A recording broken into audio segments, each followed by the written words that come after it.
কেষ্টকাণ্ডে এবার রাজ্য পুলিশের ডিজিকে চিঠি জাতীয় মহিলা কমিশনের 72 ঘন্টার মধ্যে অ্যাকশন টেকেন রিপোর্ট জমা দিতে নির্দেশ। 7 দিনে কেন ফোন বাজেয়াপ্ত নয়, তথ্য প্রমাণ নষ্ট হলে তদন্তের কি হবে? চিঠিতে প্রশ্ন এনসিডব্লিউ এর।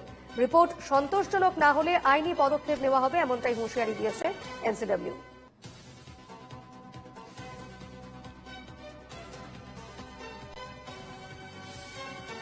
আমাদের সঙ্গে সরাসরি রয়েছেন প্রতিনিধি শুভদীপ প্রামাণিক। শুভদীপ, অনুব্রত মণ্ডল যেভাবে টেলিফোনে তিনি আইসি লিটন হালদারকে যেভাবে কুরুচিকর ভাষায় মন্তব্য করেছেন বা যেভাবে তাকে হুমকি দিয়েছেন, সেই অডিও ভাইরাল কাণ্ডে এবার দেখা যাচ্ছে জাতীয় মহিলা কমিশন অর্থাৎ এনসিডব্লিউ রাজীব কুমারকে চিঠি দিয়েছেন এবং সেক্ষেত্রে 72 ঘন্টার মধ্যে অ্যাকশন টেকেন রিপোর্ট তলব করেছেন। কি জানা যাচ্ছে?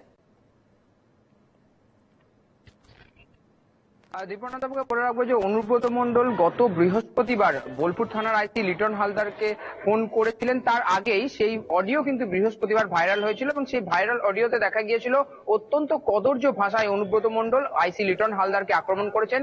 তার স্ত্রী, মা এবং মহিলা সমাজকে সম্পূর্ণভাবে অসম্মান এবং অপমান করেছেন অনুব্রত মণ্ডল। সেই অভিযোগ তুলে এবার এই আসরে নেমেছে কিন্তু জাতীয় মহিলা কমিশন। তারা ইতিমধ্যেই রাজ্য পুলিশের ডিজি রাজীব কুমারকে চিঠি পাঠিয়েছে এবং সেই চিঠিতে সর্বপ্রথমেই উল্লেখ করা হচ্ছে যেভাবে এই অপমানজনক শব্দ ব্যবহার করা হয়েছে অনুব্রত মণ্ডলের তরফে মহিলাদের পক্ষে, তা সমাজের অত্যন্ত ক্ষতিকর দিক হিসাবেই কিন্তু গণ্য করা হচ্ছে। পাশাপাশি যে ধরনের শব্দ তিনি ব্যবহার করেছেন তারপরেও পুলিশ কোন রকম ব্যবস্থা গ্রহণ করেনি। প্রায় ঘটনার 8 দিন পেরিয়ে গিয়েছে, তাহলে পুলিশের গ্রহণযোগ্যতা এবং বিশ্বাসযোগ্যতার উপর প্রশ্ন উঠছে। এছাড়াও অনুব্রত মণ্ডল যে ফোন থেকে ফোন করেছিলেন সেই ফোনটিকেও এখনো পর্যন্ত বাজেয়াপ্ত করা হয়নি। সেক্ষেত্রে তথ্য প্রমাণ নষ্ট হয়ে যেতে পারে এই আশঙ্কা।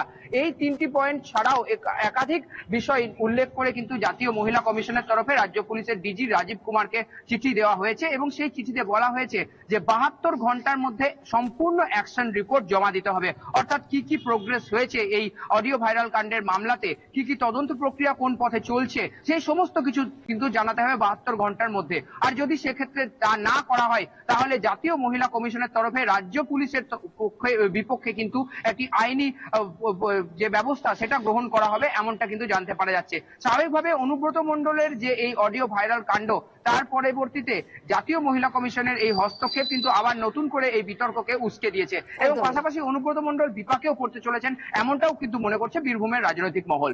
তুমি সঙ্গে থাকো শুভদীপ, আমি ফিরছি।